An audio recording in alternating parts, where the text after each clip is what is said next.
Your sky, my sky. Chapter 2.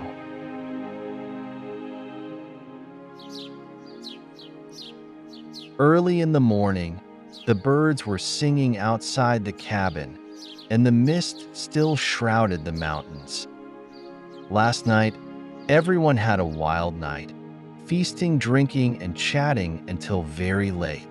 After midnight, the girls retired to their bedroom, and the boys had to make their own space to sleep in the living room.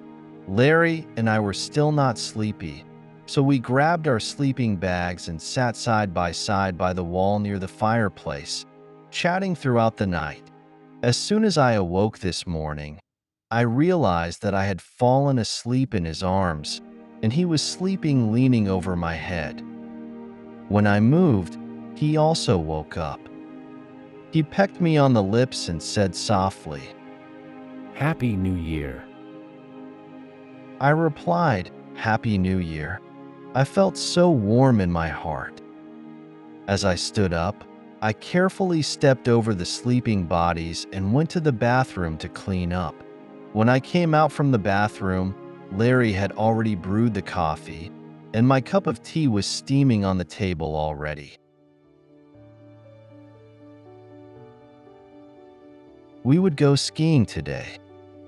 We rented gear at the bottom of the mountain and bought tickets for the cable car.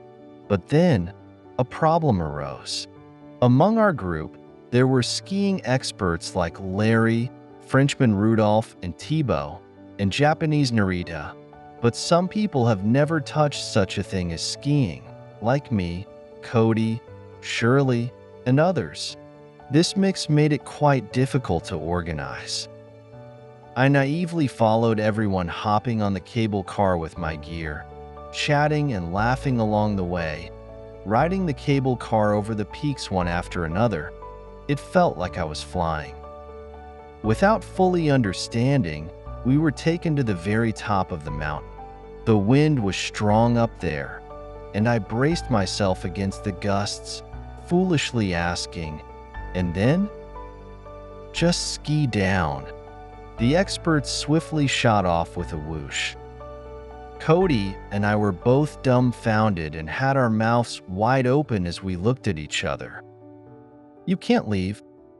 I turned and shouted at Larry. Larry did not abandon us. He kindly stayed and began teaching 3 novices on a relatively flat surface, from learning how to slide, putting a brake, and falling. That's right. In order to learn how to ski, we must first learn to fall. We must not fall on our back, but we must fall beautifully with both legs together on our side. I called it the ladies' fall. That's what I said. But seriously, if we did not fall correctly, our legs might be injured. Have you ever skied until your body is drenched with sweat? Yes, I did. Poor Larry, after spending the whole morning with us and listening to the 3 of us groaning and screaming, and finally, we learned how to move forward slowly and put on the brake. Larry looked at his watch and said, "Okay, we should go down. The others are waiting for us at the restaurant halfway up the mountain." As soon as the teacher told us to stop, I hurriedly took off my skis. I was wrong. It turned out that there was no cable car that could take us down the mountain. No way. We had to slide down on our own. I looked around at the slope in front of me. What I saw was a white steep slope stretching endlessly. Oh dear. Just let me die. I dared not to jump. "I'm right next to you, don't be afraid. Just remember not to rush your speed too fast. If you cannot stop, simply allow yourself to fall on the snow." Larry encouraged us with a series of words. Shirley was so brave. She took the lead and rushed down, and then Cody also slid down after her. What else could I do? I took a deep breath, put myself together, and then jumped down. I hated those people who skied well the most. Most of the time, their graceful figures were like the wind, whistling and passing by me like lightning. It often scared me and caused me to fall. Shirley and Cody were in front of me, and they kept falling. Every time I saw them fall, I would get nervous and fall too, as if we were on the same thread. Larry laughed beside me. Larry was like an old hen, staggering down the mountain with 3 toddler chicks. A somehow moderately long ski trail. It was said that it only took about 10 minutes for those who knew how to ski. It took us nearly an hour, and we finally arrived. There was a cable car station halfway up the mountain. People could take the cable car from here back to the bottom of the mountain. Beginners often practiced here because the slope was very smooth. The truth turned out that we were tricked into going up the mountain. There was a restaurant not far from the cable car station, and everyone was already sitting around one table outside having lunch. How big was this ski resort actually? I heard that this was once the venue for the Winter Olympics, and it should be quite a large venue. However, upon asking, I found out that Rudolph and Narita had already made several trips up and down the mountain this morning. So, this is your first time skiing? Rudolph took a big gulp of Coke and asked me. I nodded aggrievedly and was about to complain. You heartless guys tricked us into reaching the top of the mountain? Unexpectedly, he turned to Larry and said, Then his first time is giving to you, haha. His remark suddenly brought the whole table to laughter. Damn, Rudolph, seeing that you were usually quiet, how would you still give me this trick at this time?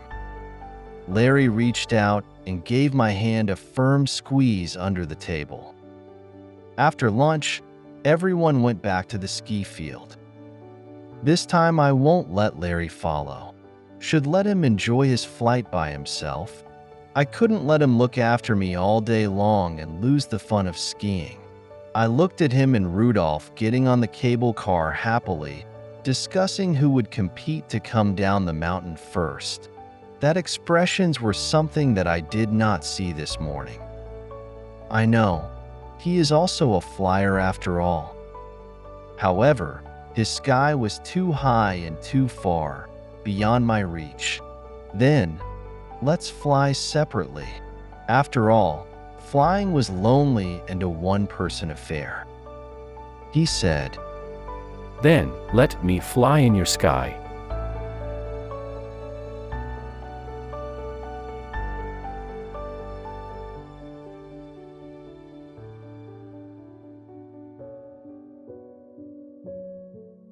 At around 5 o'clock in the morning, I was woken up by the fire alarm in the dormitory again. This time, the kitchen on the 3rd floor was really on fire. Fortunately, the fire was not big and was quickly put out not long after the firefighters arrived. The elevator was also temporarily closed, so I had to take the stairs back to the 7th floor. The entire stairwell was dripping wet, and a stream of sewage flowed straight downstairs. A thick, burnt smell lingered in the air and lingered for a long time. Oh boy, it was so terrifying.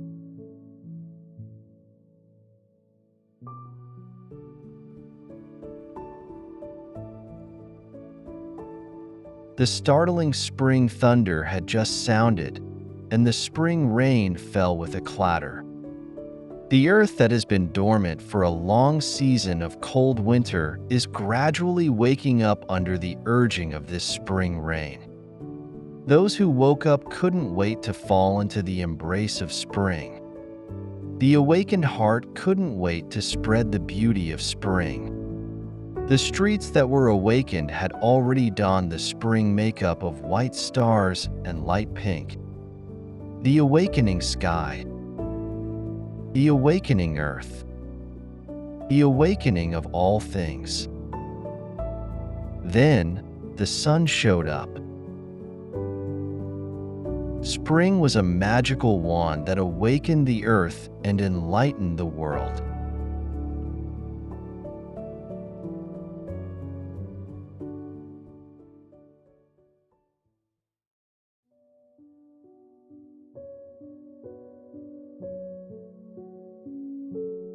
Today I received a letter from my elder sister who was married and lived in Australia. The letter mentioned that she wanted me to continue my studies.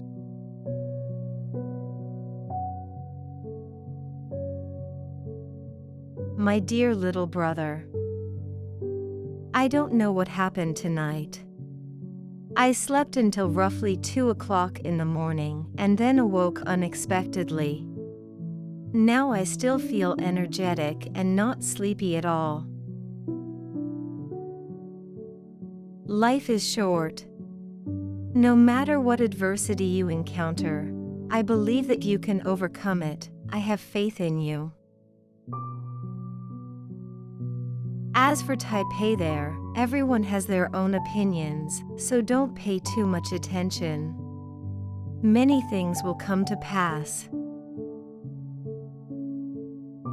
Given that you are currently abroad, why don't you apply to a school and earn a master's degree? Regardless of whether this degree will be useful in the future, you will always be prepared. Our family has been poor ever since we were young, and we are often treated with disdain by others. If you can obtain a master's degree, you will truly be the first person in 3 generations of our family. I believe that our Father will be very content in heaven. If you run into any problems, please don't hesitate to let me know. I will definitely support you and will do my best to help you. We can always come up with a solution, correct? God aids those who assist themselves. Be self-reliant in all aspects of your life. Take care of yourself over there.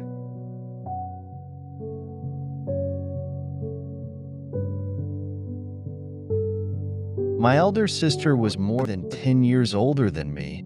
She was very much like my mother in many ways. When I had a conversation with her, she always dominated and demanded. On the contrary, I actually preferred reading her letters, as they seemed more like sibling bonds to me. As a matter of fact, I have also considered the question of whether to continue studying or not. I liked traveling, and I liked being free even more. If I had to return to school and live a serious student life again, I would have no confidence. Furthermore, I was unsure of the cost of obtaining a master's degree, so I had to figure out the source of funds from scratch. I had to think about it again.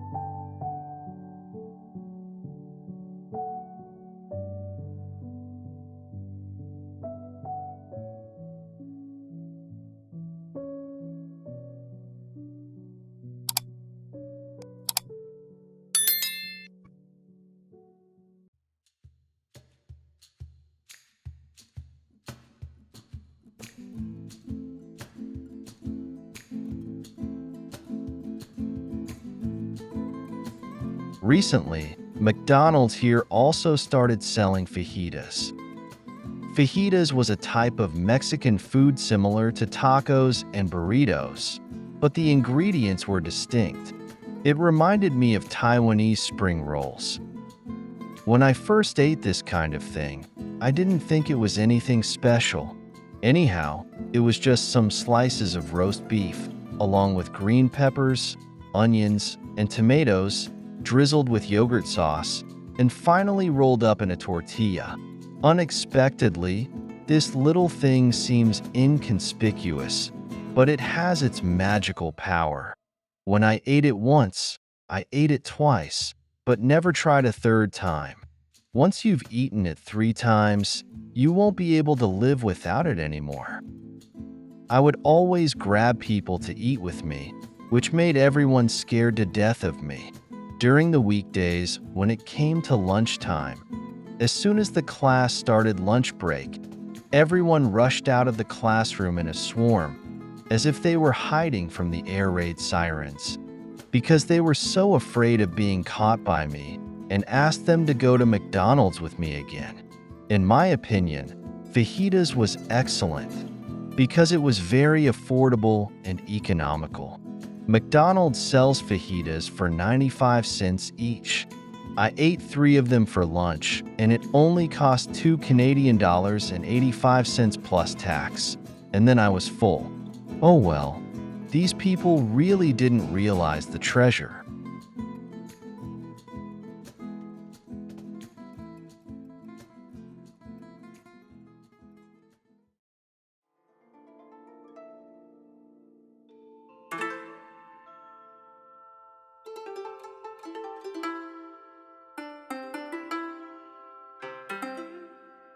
When the class ended today, Cody asked if I had anything to do.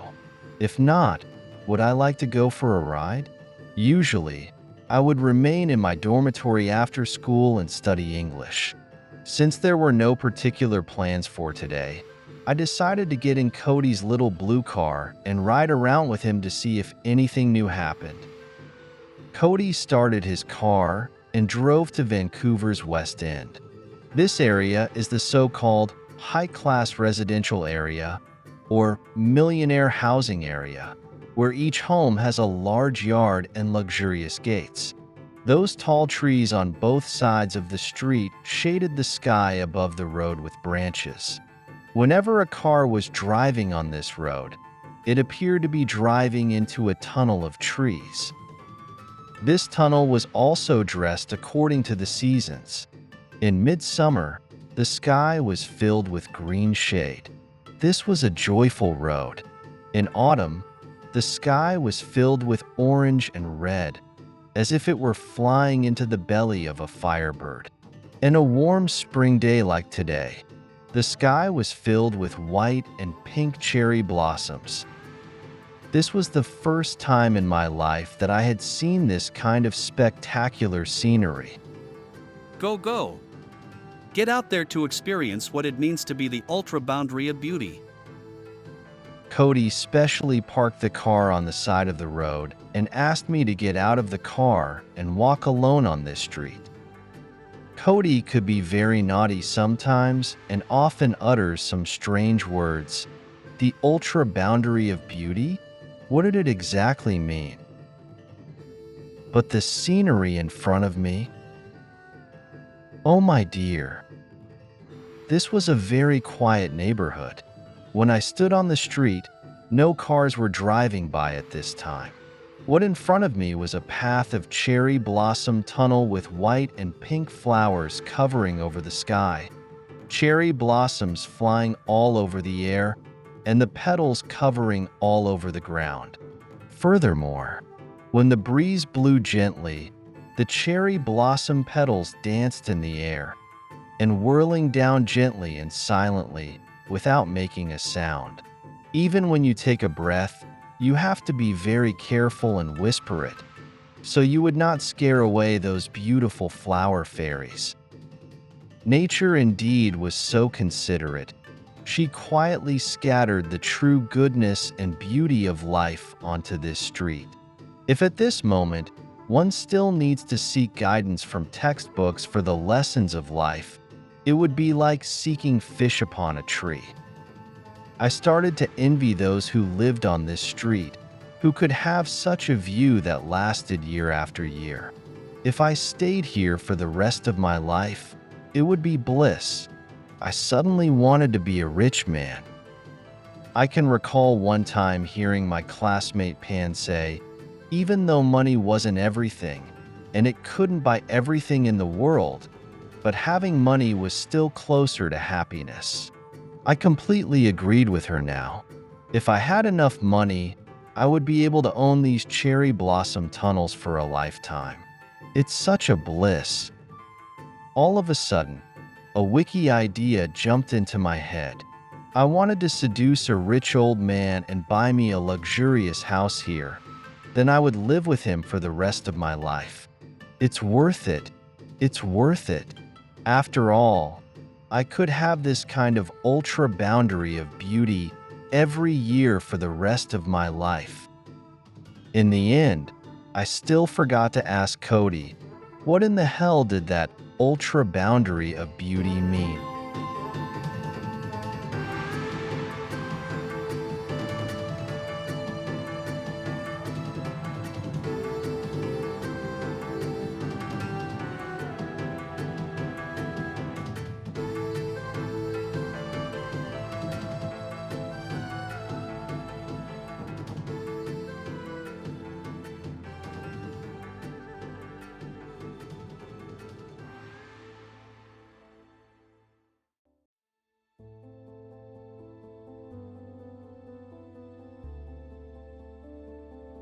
Cody was going to move to another apartment.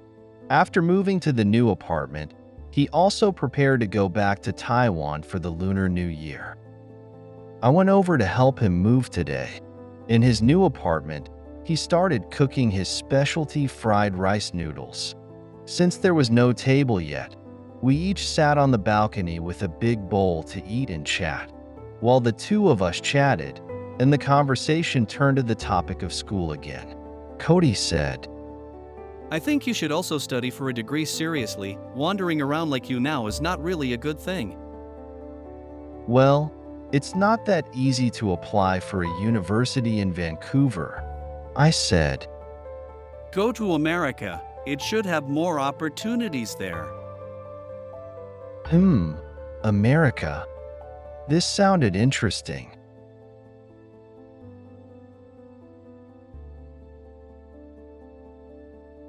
Later that evening, I told Larry about what Cody said.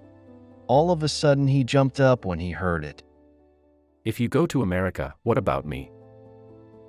Relax, it's just an idea. I do not make any decision yet. As a matter of fact, deep in my heart, I preferred Canada more than America. Canada here was quiet and clean. Unlike the United States, the impression I had was so noisy. Although Larry and I had begun dating now, there was no commitment at all, and he understood this. Despite not going to the United States, Vancouver here may not permit me to come and go as I would like. I was just a passerby, so why should I leave a burden here? I thought, I must be silly.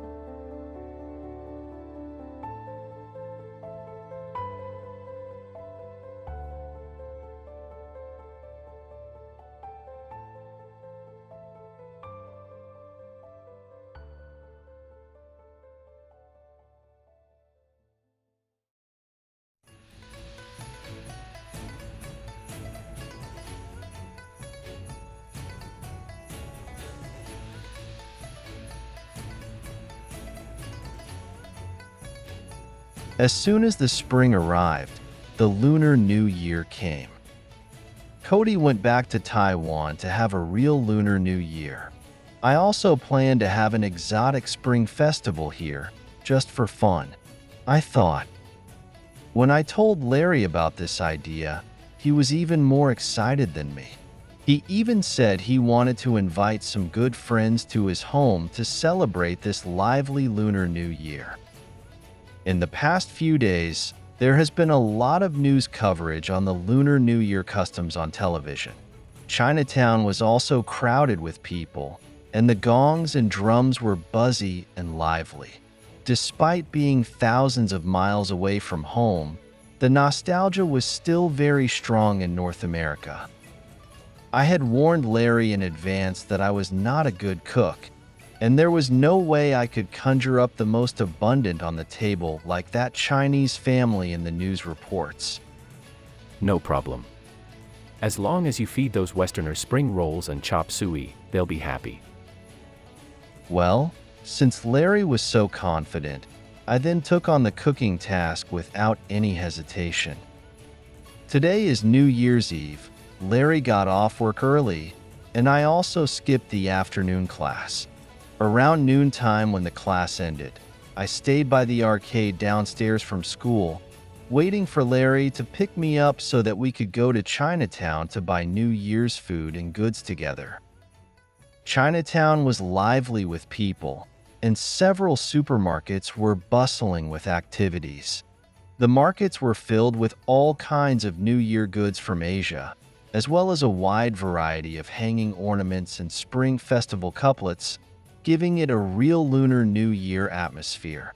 I heard that there was a new shopping mall was being built in Richmond, and it would called the Little Taipei.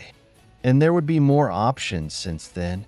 I believed when that time came, it would have more Taiwanese flavor. Although this old Chinatown was exquisite, for a native Taiwanese kid like me, the Cantonese flavor was also a bit heavier. Although Larry had visited Chinatown with me several times before, this time it really was an eye-opener for him. We were shopping and playing, and when we encountered something with illusions, I had to rack my brains to explain the illusions to him. Larry also specially bought a red pendant, which was meant to attract wealth. It followed us around Chinatown and dangled in front of my eyes, really making me dazzling. We played and shopped around until almost 5 o'clock before heading home. As soon as we arrived at Larry's house, I opened the shopping bags and began to prepare the food immediately. Larry assisted in removing the vegetables from the bags and washing them. He also cut the meat and placed it on plates. Seeing that it was almost 7 o'clock and the guests were almost here, I counted the dishes on the table, 6 dishes and 1 soup. Okay, that's enough. As I was cleaning up the mess in the kitchen, Larry unexpectedly picked me up from behind and uttered deeply, "This atmosphere makes me feel like home." When I heard this, I was stunned as if I was electrocuted. Then, my nose became sore and my eyes became wet. Home? Wasn't that what I have traveled thousands of miles to the end of the world to pursue?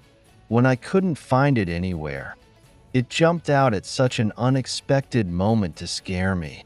I didn't dare to let him see me tearing, so I hurriedly pulled away from his arms, grabbed the rag on the table, wiped it on my face, and said, "Stop making a fuss and go and set up the table. The guests will be here anytime soon." This New Year's Eve dinner was a real pleasure for both the guests and the host. The guests were all Larry's good friends, and they were full of praise for my cooking skills. In fact, these were just some home-cooked dishes, but they were enough to deceive this group of Westerners. Everyone at the dinner table was asking, what exactly did this Lunar New Year look like? These Westerners usually could only get a glimpse of it from TV and magazines.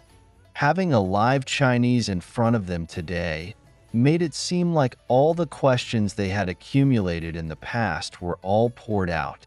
They had so many questions, but how could my broken English be enough to answer these? I looked at Larry with a look of help.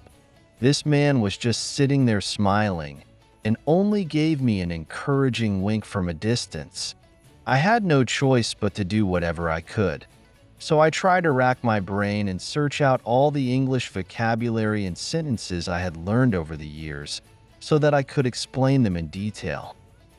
Okay, bring it on. Let's start it with that ancient agricultural society, spring plowing, summer sowing, autumn harvest, and finally speaking of winter storage. Then, the monster Nian came into the village from the mountains.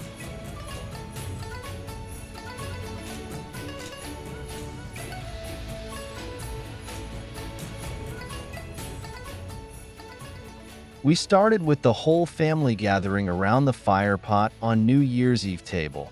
Then people went to pay New Year greetings on the first day of the new year, and returned to the wife's parents' home on the second day of the Lunar New Year, all the way to the Lantern Festival lanterns on the 15th day of the Lunar New Year.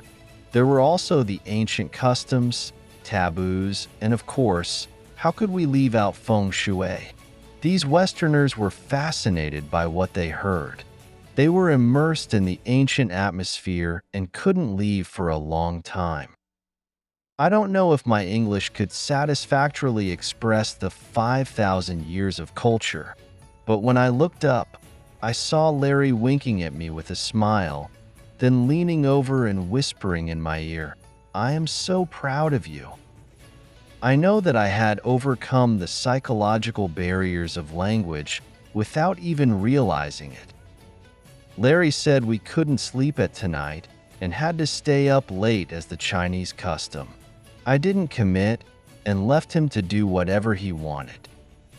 After the guests were gone, Larry took over the task of cleaning the dishes, while I brought a cup of hot tea into the living room and lay down on the couch. My body was exhausted, but my mind kept wandering. Thinking about Taiwan, it should be the morning of Lunar New Year's Day. I was curious about what my relatives and friends in Taiwan were doing at the moment. Traveling? Or just staying home and watching TV? It's possible that they were going around town to show their New Year greetings to their relatives and friends. I couldn't believe I fell asleep on the couch while I was thinking about that. While I was in a haze of sleep, I vaguely remembered that Larry picked me up from the couch and carried me back to the room.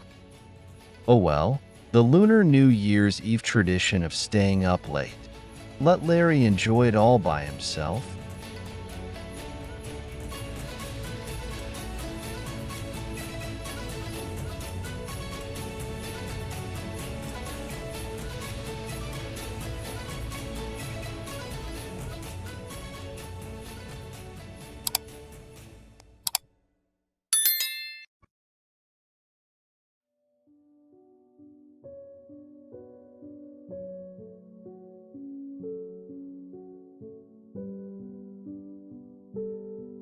When I returned to the dormitory after school, I saw Jiajia's letter lying in the mailbox. I couldn't wait to open the letter and read it in the elevator. Dear An, I got your letter this morning and I found the words in it to be quite pleasant. I think you're starting to lead a good life there. Do you have any gay friends who are interested in having Taiwanese pen pals? I would appreciate it if you could recruit them for me, or I'll perish from loneliness. Can you believe that after work, even I want to go to that food stand we used to go to and eat a bowl of dried noodles? There's no one I can go along with. While alone on the street a few days ago, I had the urge to make an international phone call to wish you Happy New Year and wishing you prosperity. I have always desired to visit the mountains, but I haven't taken the journey yet, and I'm unsure of the duration of the delay. It would be great if I could live on a mountain with good air and view the sea of trees every day. Oh my gosh. If I were like you and went to your doctor friend's home like the English countryside, I would be crazy about it too. I believe that living in such an environment for the rest of my life would allow me to live in harmony with nature. Recently, I have been reading Thoreau's Walden. He wrote about how he was alone on the shores of Walden Lake, built his log cabin, and was self-reliant. He spent 2 years observing nature and getting along with himself. Some of the descriptions are quite touching, and some of them make me, who is also a lover of natural trees, throb. But many of the text parts feel very trivial, and I want to change the name of Thoreau to Chatty Cathy. He is a writer with a complaining character. Unfortunately, my English is not good enough to read the original book in English. Walden's original book contains many puns, and the arrangement and connection of his sentences are very distinctive. Maybe you can read it when you have time. I said I wanted to send you a book, but I felt like there was no need to go through all the trouble. I just wanted you to share the novel I read recently. Okay, time to go home and get some beauty sleep. Bye-bye.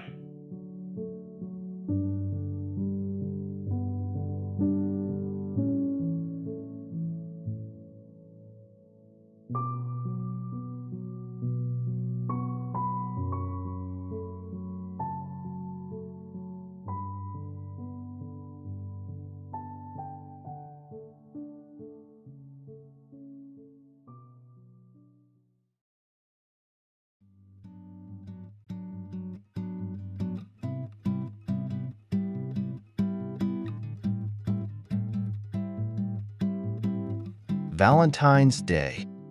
Larry brought me a large box of chocolates. I was not very interested in such sweet things, so I simply brought them to school to share with my class. Perhaps due to the sweetness of the chocolate, everyone was in a happy mood today. Sandy was originally going to take a dictation test today, but it was also canceled. Immediately after class, all those who had plans left in a hurry to go on a Valentine's Day date. I asked Cody if he had somewhere to go. It turned out that he had made an arrangement to play mahjong. Larry would pick me up later. We made an appointment for dinner together, and then went to catch a live performance show after dinner, which was also considered appropriate for the occasion.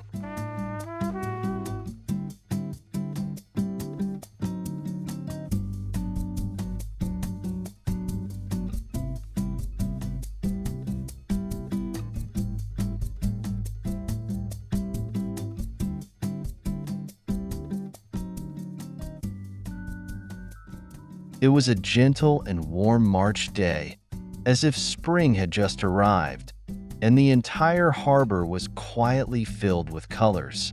Unexpectedly, the cherry blossoms rose onto the bared branches with a starry white, lighted red, and tender pink color. I playfully shook the trunk of the tree, and the petals fell like rain onto the ground, covering the greenery and turning it into a flower carpet. Vancouver's charm was unique in its own way. The city had numerous streets that were filled with majestic red maples that burn in the fall or pink and white cherry blossom branches that bloom in the spring. The city was meticulously planned. The sun was shining brightly today, and it was another lazy Friday weekend. So I planned to spend some time on Robson Street to feel the vibe of this unique city.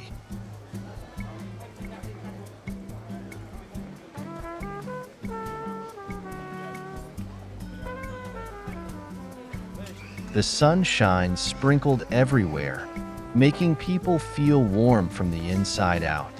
Even their footsteps are relaxed and happy, and they dance on the street happily. Robson Street was located in downtown Vancouver. There were a variety of shops and restaurants along the street. The shops sold a wide range of Canadian specialties, including maple sugar and Indian products. The restaurant was bustling with people as they ordered Canada's unique aquatic dishes, salmon and oysters. The tourists rushing in and out came and went like a tide, making the whole street bustling with crowded vibes. I strolled by the sun, traversed Burrard Street, past the library, and the Vancouver Art Gallery was next to Robson Square. On the other side of the square, the famous Eaton's and the Bay department stores were located there.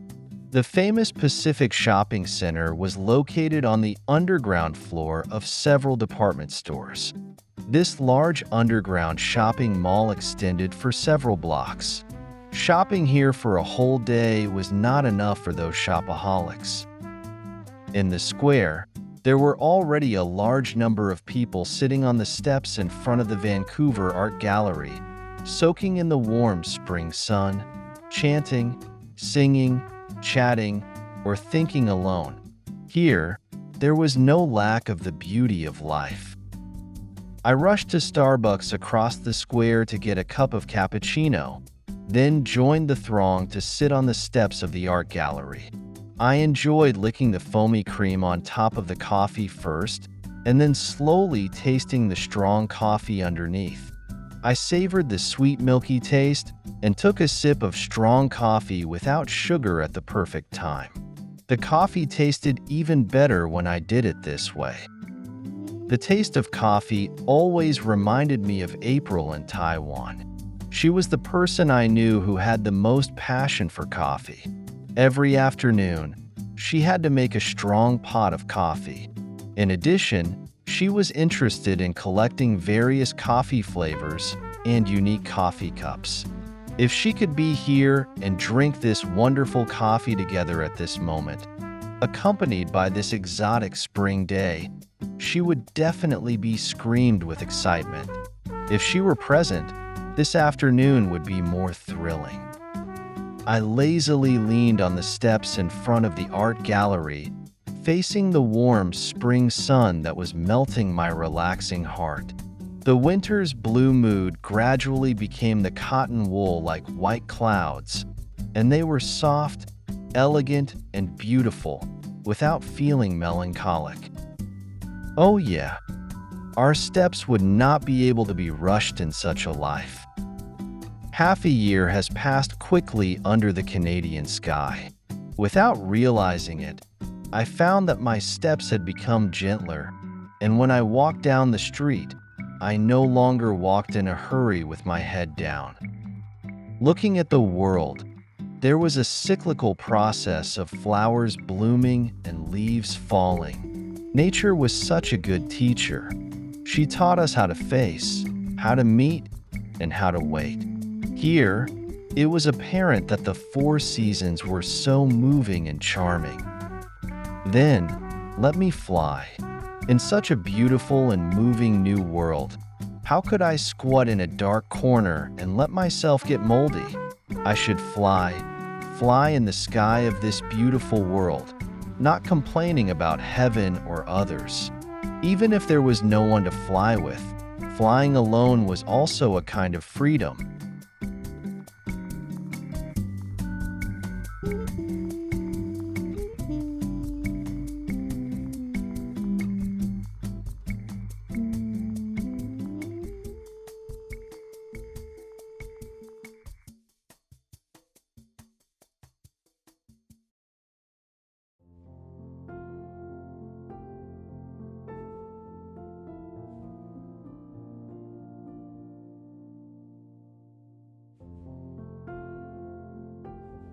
At 6 o'clock this morning, I woke up. It was rare to get up so early, and I was in very good spirits, so I took advantage of the opportunity to write a letter to Danny in April before one to school.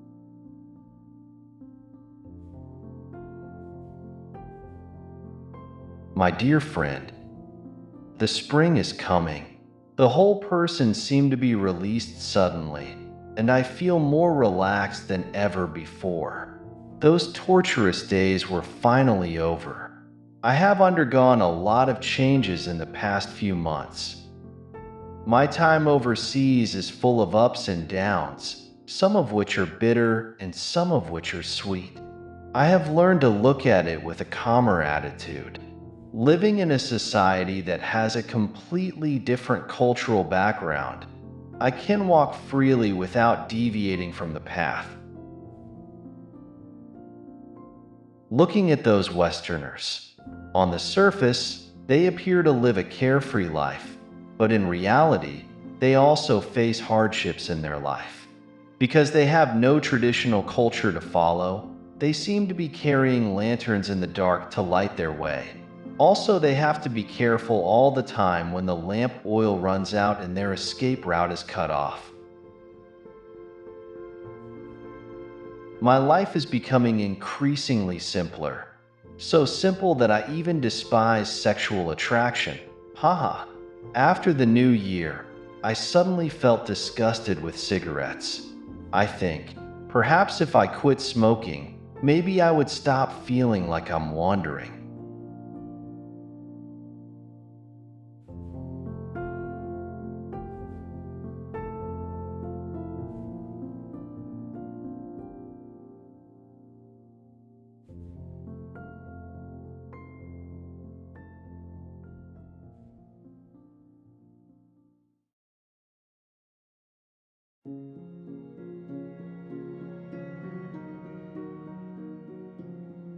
After school, I usually return to my dormitory to review and study my English lessons.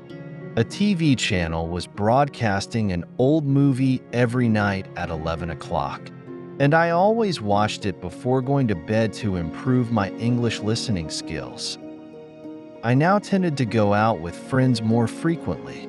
After school, I occasionally went to a movie or a nightclub, danced with classmates, and sometimes I went to a bar with Larry and ordered a drink to kill a boring night. Tonight, Larry and I went to see a boring movie called JFK. Maybe my English was too poor. This movie was very stream of consciousness. Not only could I not understand what they were talking about, but I also did not comprehend the story at all. Larry was fascinated by the movie, but I fell asleep in the movie theater.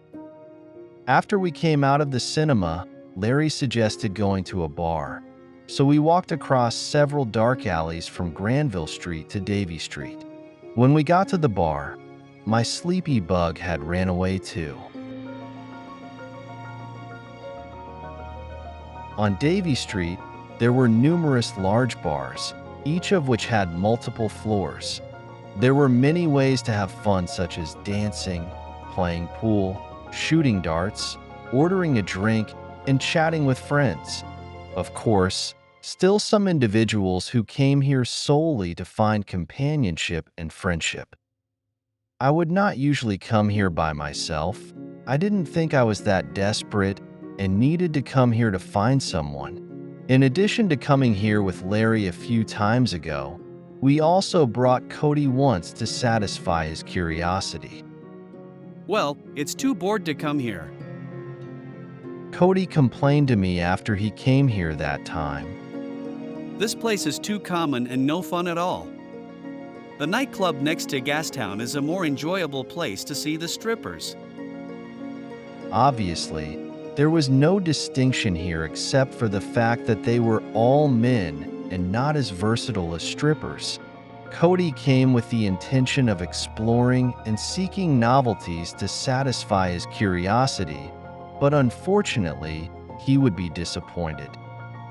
Larry and I remained on the third floor chewing the fat because the music downstairs was too loud. Today was not a weekend, so there weren't many people in the bar. However, we met some of Larry's friends. We chatted and drank casually, and it seemed like this tedious evening quickly passed.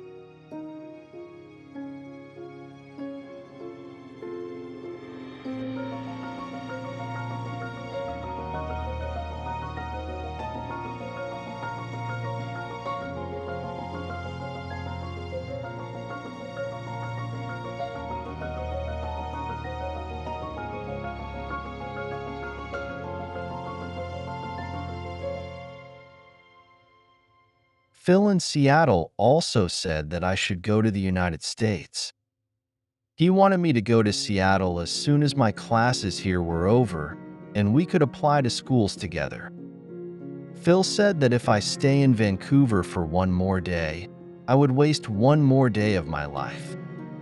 How could he know that this place also had something that I care about?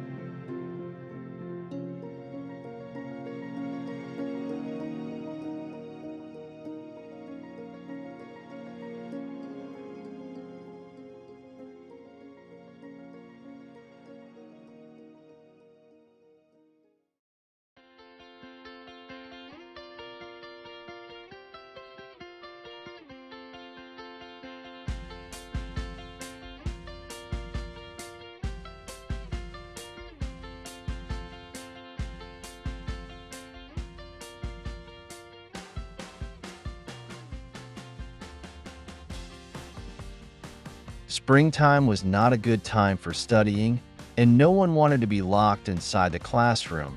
Therefore, Sandy suggested letting us go to Stanley Park to ride bicycles around the park.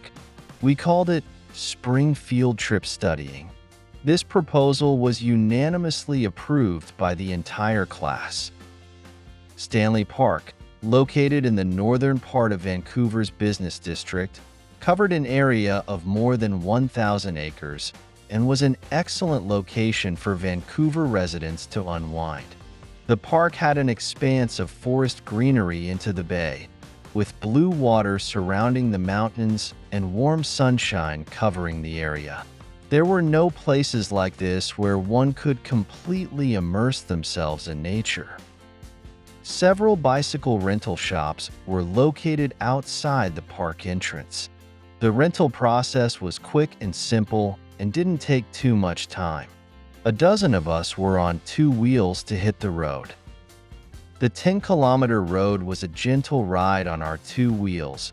We were just like riding the wind and flying along the winding coastline.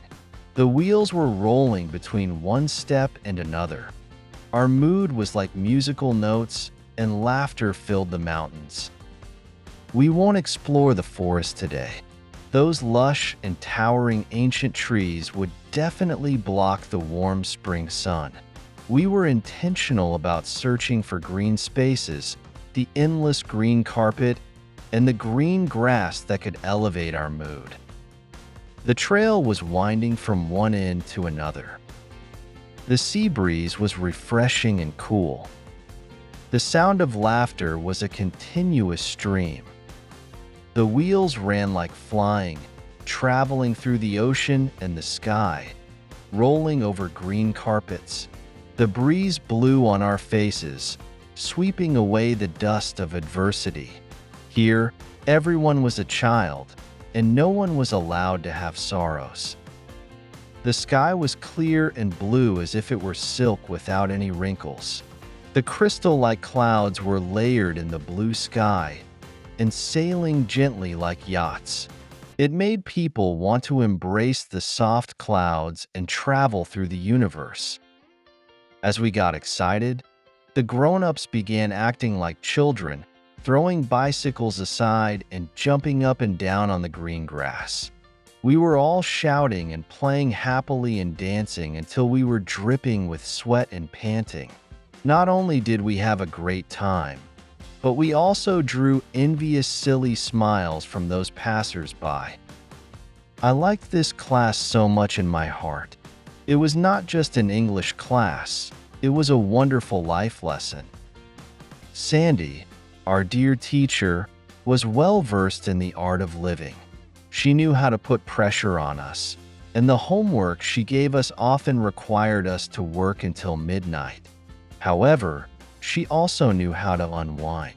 Today, she brought out everyone's childish heart, allowing us to forget all the trivialities of life and also learn the English unconsciously. At this moment, we could remember any vocabulary without memorizing it.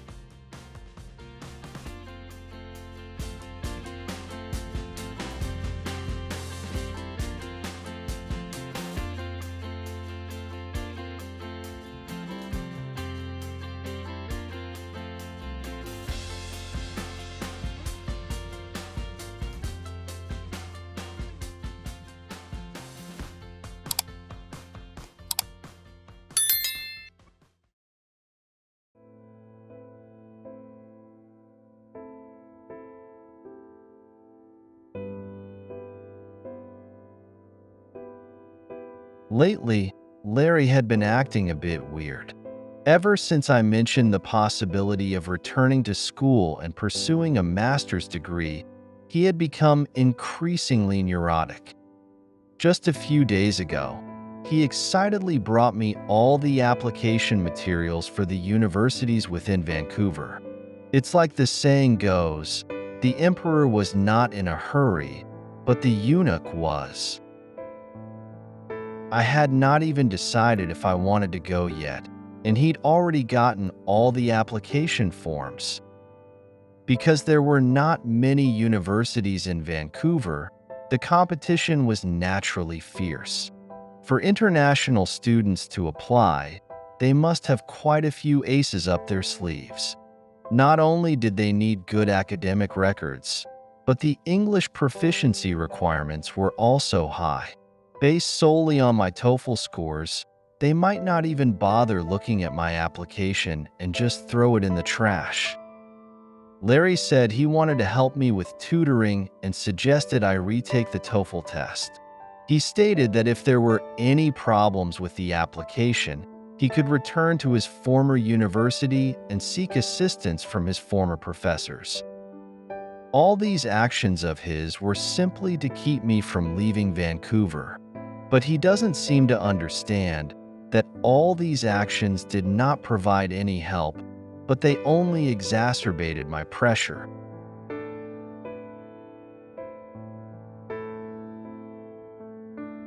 The other day, we argued on the phone again, and he yelled at me on the other side of the phone. Don't stay in that crappy dorm, come live with me. No need. I'm perfectly fine here, I replied. Well then, I'll come see you every night after work. It'll be convenient for me to sleep there and go to work in the morning. He persisted. His repeated bombardment with these proposals made it hard for me to breathe. So, I started to hide away. First, I fled to Cody's apartment and stayed there temporarily. Larry couldn't find me for a few days, so he went to the school to look for me. During break time between classes, I was chatting with a group of people in the lounge when Rudolph approached me and said, Larry is looking for you outside. And he looks really awful. What's going on with you guys? I said it was nothing. Then I headed towards the door, with Rudolph following behind. Larry was sitting on a sofa chair waiting, looking a bit dazed. Seeing his weary expression was really unbearable to me. I asked Rudolph to take an hour's leave for me from Sandy, then I dragged Larry to a cafe around the corner downstairs.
I've been going crazy not finding you for days.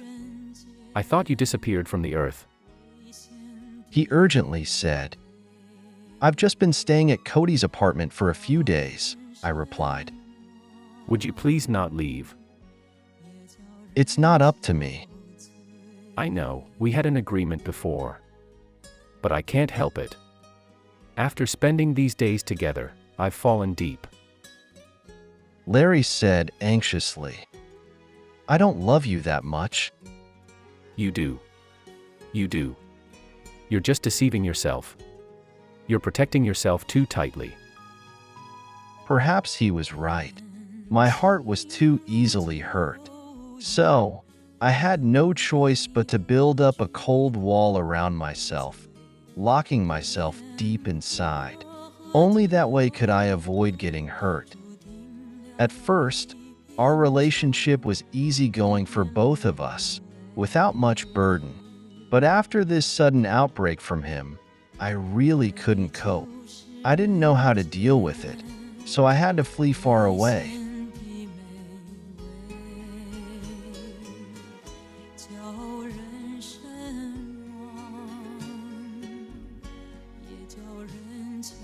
Once in a late night, I allowed myself to scrutinize this relationship thoroughly with a cold-hearted mood. Only then I did realize this was truly a relationship without a happy ending. Since we were just accompanying each other for a while, I should pull the curtain down when this journey was coming to an end. I explained the objective situation to him again. Regardless of school, life, nationality, residency, or even money, these were beyond our control, beyond our ability to change. I believe he would understand it too. In the end, all I could do was wish him well. There must be a way, there must be. He muttered. At that moment, it reminded me of some lyrics in a song.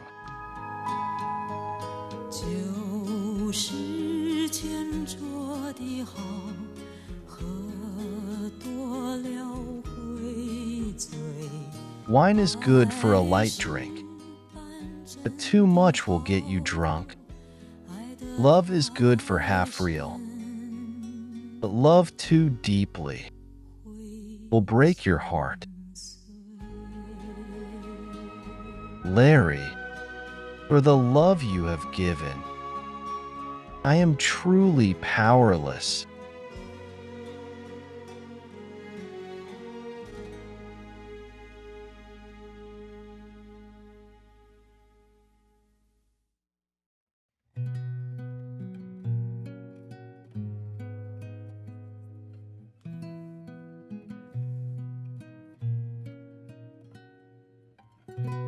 The school held a spring trip, and I wasn't really interested in it. Quick trips like these, coming and going in a hurry, just didn't hold much appeal for me. However, in order to avoid Larry and gave him a few days to calm down and sort things over, I decided to sign up for a 3-day tour to Victoria, Vancouver Island. When Cody heard that I signed up, he also said he wanted to go. That was great because now I'd have someone to talk to about feelings and secrets during the trip. Victoria, located at the southern tip of Vancouver Island, was the provincial capital of British Columbia. The city preserved many 19th century British-style buildings. In this spring season, large areas of cherry blossoms were in full bloom in the city, making this beautiful city a popular place for tourists. With my mind preoccupied, I found it hard to appreciate the beauty of the cherry blossoms and the scenic views. Since we were heading to the island, we naturally took a ferry. The ferry was surprisingly large, big enough for cars to drive onto. I spent most of the journey leaning against the railing on the deck. As the ferry sailed slowly forward, the sea breeze blew gently, and a large group of seagulls followed the ferry, squabbling over the bread I tossed into the air, creating a noisy commotion by the side of the ship. When the ferry left the coast, the sea breeze was getting quite strong, and after Cody fed the seagulls, he retreated into the cabin. I didn't want to go inside, so I stayed alone at the bow of the ship, leaning against the railing, facing the oncoming sea breeze, hoping it would carry away the tangled thoughts in my mind. Ending this relationship also left me feeling helpless. Knowing that our paths were not parallel roads, at the intersection of our lives, we needed to be resolute in our decisions. When it's time to leave, there should be no hesitation.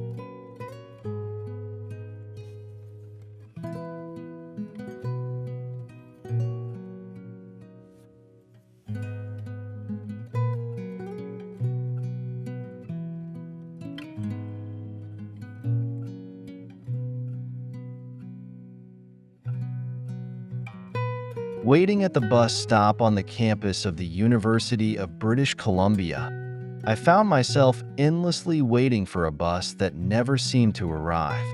Lately, because both Cody and Larry had been driving, so there was always a ride available whenever I needed it. Perhaps I had been spoiled by them, as I found myself lacking the patience to wait for the bus. Since I decided not to wait for the bus, I thought, why not just walk instead? Glancing at the watch for the time, I figured if I left now, I could make it to English Bay in time for the sunset. With that decision made, I leisurely left the bus stop and headed towards the road that led out of the campus along the coastline. The dusk over the bay had a certain ethereal beauty to it. A golden sun hung half submerged on the horizon, casting a shimmering golden light across the sea. Several sailboats drifted lazily through the water, their sails catching the golden rays. The sky was filled with colorful clouds, ranging from shades of orange to purple, creating layers of radiant halos in the sky. As the saying, the sunset is infinitely good, just near dusk. The end of this season's courses at school was fast approaching. If I wanted to continue staying in Vancouver, My only option was to continue attending classes. If I did decide to continue, I would need to register in a few days. While Phil in the United States was actively looking for schools, I selfishly hesitated to go along. Though I understood that delaying the decision was only temporary, the opportunities for work study in the United States were tempting. Continuing to stay in Canada might mean struggling financially. The uncertainty surrounding these decisions had left me feeling insecure and emotionally unstable. Give it another try. Give yourself another season, please. Larry refused to give up, continued to persuade me. Sooner or later, I'll have to leave. Why bother? I responded. There's always a way, if you're determined. Would Larry believe me if I told him my bank account was nearly empty? After all, I decided not to tell him. It was my burden to bear and my problem to solve. Our relationship hadn't reached a depth where I felt comfortable sharing such personal details. Instead, I simply said, if I choose to stay, I'll need to find a job. I won't be able to attend school. Go to school, I'll figure out the rest. He assured me. Don't be silly, you can't tie me down. I have a wandering gene. One day, I'll fly away. I blurted out in frustration. Just give me more time. We'll fly together. Remember, when I told you that I want to fly in your sky? He pleaded. How could I forget those words? I couldn't forget. I would never forget. There was obviously a good man in front of me. Why was I hesitating? What was I afraid of? I knew I could come up with plenty of excuses, but what about my own heart? What did I really want, and was I truly clear about it? This wandering journey had only just begun, and I was just starting to heal from the previous emotional wound. If I plunged my head into another relationship at this moment, I had to ask myself, was I ready? Or was I simply looking for another temporary pain reliever? Larry was consistently being nice to me, and I found myself increasingly indulging in his affection. But did I have the capacity to love again? Each failure in past relationships was closely tied to my own personal shortcomings. If I hadn't yet corrected these flaws within myself, would history repeat itself? Larry was a good person and would make a wonderful lover. I couldn't bear to hurt him anymore. I couldn't let my selfishness and stubbornness shatter his heart into pieces. If it was destined that we were not meant to be, if we were only meant to be just passers-by, then there was no need to entangle each other any longer. I am not ready, I said, my voice hoarse. Larry, I am sorry. I knew his heart was breaking.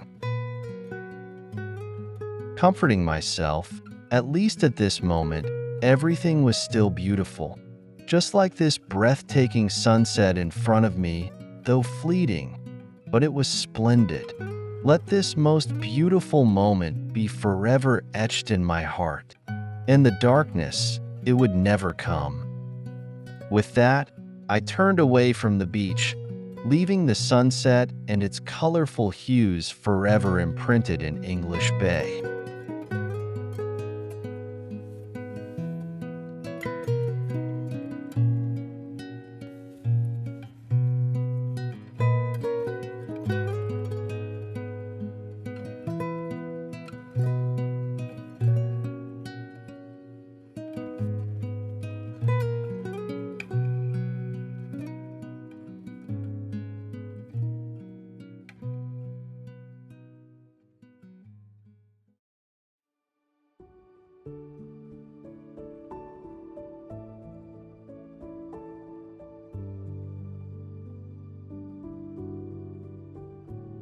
Today was the last class. In the classroom, there was no sorrowful farewell. At first, everyone obediently attended Sandy's class, but they were all somewhat distracted. Even Sandy seemed scattered while teaching too. In the end, everyone couldn't hold back their restless thoughts and began to talk among themselves. Then, you have to go back to France? Then, do you plan to continue studying? Then, are schools in the United States cheaper? Is immigration fun? Then, let's keep in touch for sure. Then, everyone was busy exchanging addresses and phone numbers, and I didn't know where I would live in the future, so I just gave everyone Danny's address and phone number in Taiwan, making Danny's place the contact point. Today's classes were over at noon, but there were still many people lingering around, and many of them had cameras. In an instant, the entire lounge was filled with flashing lights, creating a lively atmosphere. Everyone wanted to capture the last memories of this season's class. I like this way of saying goodbye. We had gathered here for a half year due to a certain fate, and during this time, we created wonderful memories with our youthful hearts. Later, everyone would go their separate ways. We would surely lock these beautiful times in our suitcases, carrying them with us as we continued to create more stories.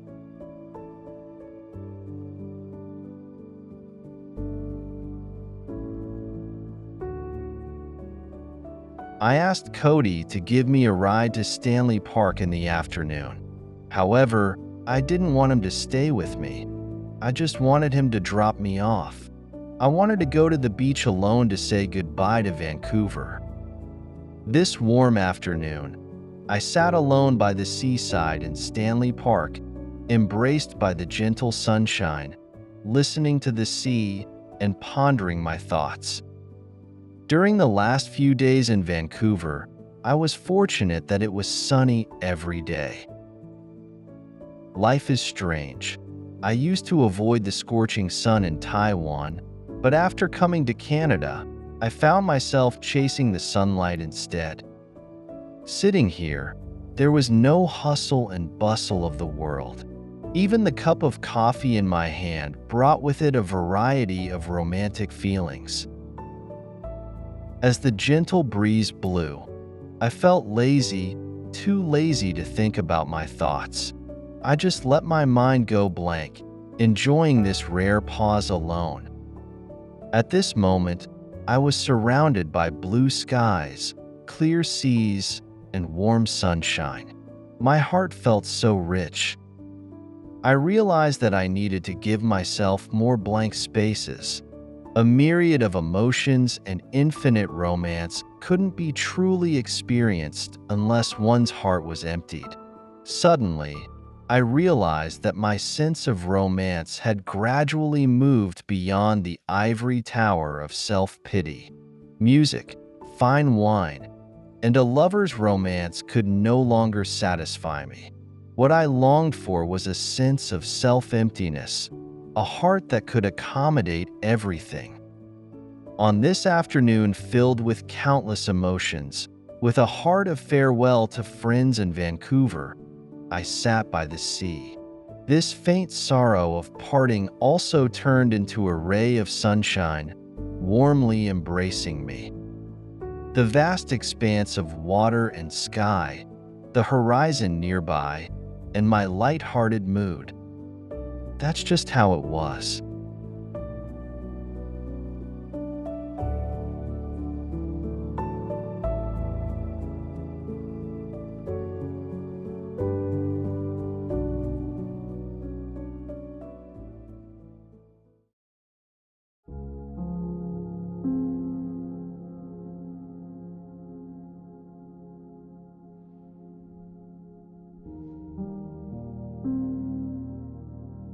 I met him on the street.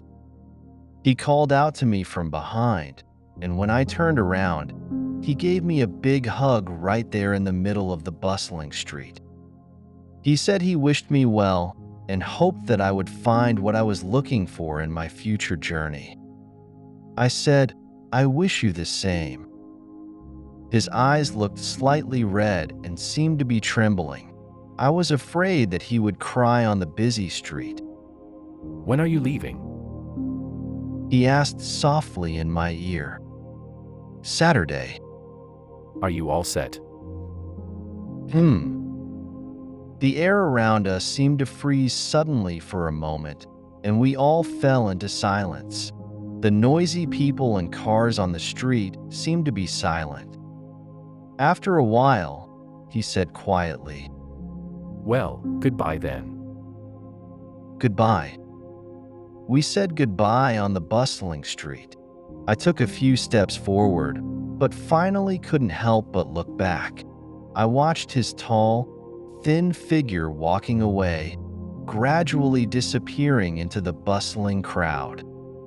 I turned around and walked back, holding my head high, afraid the tears welling up in my eyes might spill over.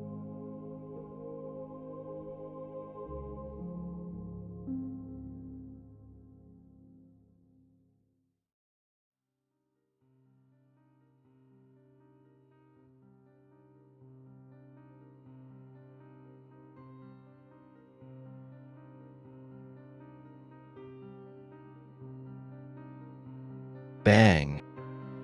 I forcefully shut the suitcase. And that's all. I arrived with 2 large suitcases, and I would leave with 2 large suitcases, leaving behind all the extra things. I stood dazed in the room, looking around at this empty space, just like when I first arrived. A sense of indescribable melancholy filled my chest. Through my blurry eyes, I seemed to see myself from 6 months ago, walking to the hospital's registration desk. "I'm looking for a place to stay." This is a hospital. Go to the old building on the corner across the street and ask them there. Seeing his kind advice, seeing his kind help in moving me in. If it weren't for his kindness, there wouldn't be so many stories. It was him. It was him. Cody helped me pick up a suitcase, patted my shoulder and said, Okay, let's go. This was just a small stop on my life's journey. Who would know how many more I would experience in the future? But during these 2 seasons in Vancouver, there were so many friendships and gathered a suitcase full of memories. I would keep them all in my heart and take them with me as I wandered the world. In the distant future, perhaps on a cold winter night in some small town in the United States, these memories would be the blazing fire that kept me warm. Coming downstairs, I returned the keys, marking an end. When Cody drove the car away from the building, I couldn't help but look back at the hospital building across the street. Was that good man still at work today? I wondered in my heart.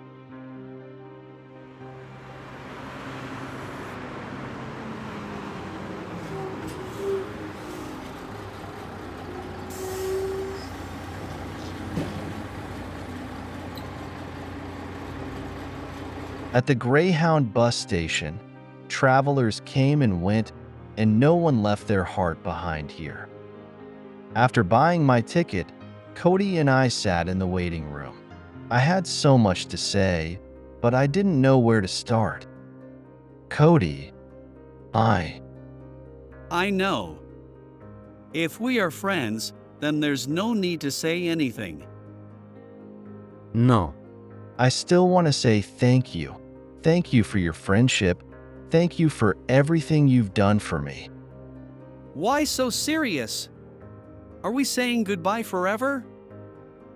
Cody laughed and said, If you ever miss this place, you're always welcome to come back and visit. I nodded. Deep down, I knew that I wouldn't be coming back. Before boarding the bus, Cody came up and gave me a big hug. Suddenly, A familiar feeling surged into my heart like ocean waves. Just the day before yesterday, the memory on the street was like a flashback, making me defenseless. Just at that moment, I felt a bit flustered, a bit lost, and a little regretful. Finally, I had to get on the bus, the one that would take me directly to Seattle. As the bus slowly left the platform, Cody stood there, smiling and waving continuously.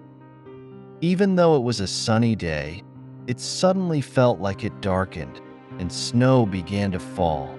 Silent snowflakes drifted down gently, and Cody seemed to return to the mountain top, skiing, shouting to me from afar. Jump down! Don't be afraid! I was not afraid. I wasn't scared at all. I found myself alone once more, carrying 2 suitcases and heading for Seattle. What kind of future would be waiting for me? The bus passed through many familiar streets, and I leaned against the window, my face pressed against the cool glass, letting the past scenes flow before my eyes. The past was like a vapor, like the flowing years. At this moment, my heart held no sorrow, only a full and overflowing sense of gratitude. Gratitude for the people and events of the past. There was no more sorrow. No more sorrow.